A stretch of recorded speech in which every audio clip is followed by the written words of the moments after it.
తెలంగాణ పంచాయతీ ఎన్నికల్లో అధికార కాంగ్రెస్ పార్టీ జోరు చూపించింది. 3 విడతల్లోనూ సత్తా చాటి విపక్షాలపై స్పష్టమైన ఆధిక్యాన్ని కనబర్చింది.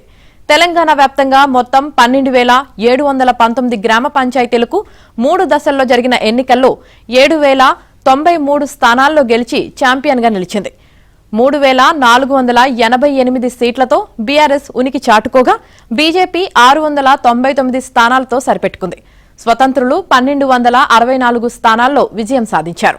ఇతరులు 22 స్థానాల్లో గెలిచారు.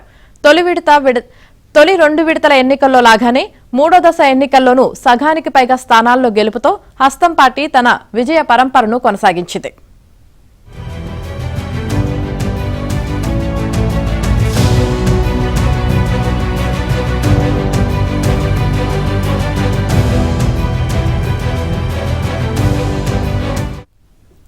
వాస్తవానికి పంచాయతీ ఎన్నికల ఫలితాల్లో కాంగ్రెస్ బీఆర్ఎస్ పార్టీల తర్వాత అత్యధిక స్థానాలు దక్కించుకున్నది స్వతంత్రులు, ఇతరులే.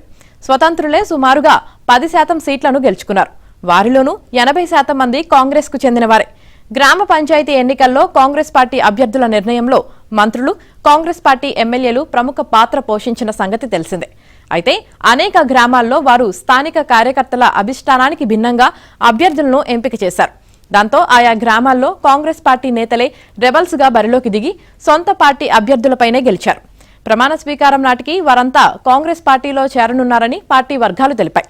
వీరందరినీ కలిపితే పంచాయతీల్లో 64% కాంగ్రెస్ ఖాతాలోకే చేరనున్నట్లు పార్టీ వర్గాలు తెలిపాయి. ఇక 3 విడతల్లోనూ కలిపి బీఆర్ఎస్ పార్టీ ఖాతాలో 27.4%, బీజేపీకి 5.5% సర్పంచ్ స్థానాలు దక్కాయి.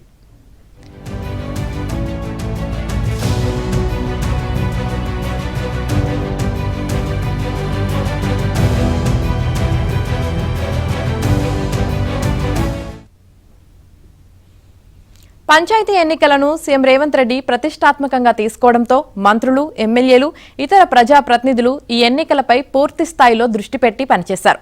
సంక్షేమ పథకాలు లబ్ధిదారులకు సరిగా చేరాలంటే అధికార పార్టీ అభ్యర్థి గెలిస్తేనే మంచిదన్న ప్రచారం గ్రామాల్లో జోరుగా నడిచింది. అంతిమంగా కాంగ్రెస్ వ్యూహం ఫలించి అత్యధిక స్థానాలను దక్కించుకోగలిగింది. ఇటీవల జూబ్లీహిల్స్ ఉప ఎన్నికలు, తాజాగా పంచాయతీ ఎన్నికల్లో కాంగ్రెస్ విజయాలతో సీఎం రేవంత్ గ్రాఫ్ పెరిగిపోయిందని ఆ పార్టీ వర్గాలు చెబుతున్నాయి. పంచాయతీ ఎన్నికలు బీఆర్ఎస్ పార్టీకి ఊరటను కలిగించాయని చెప్పొచ్చు.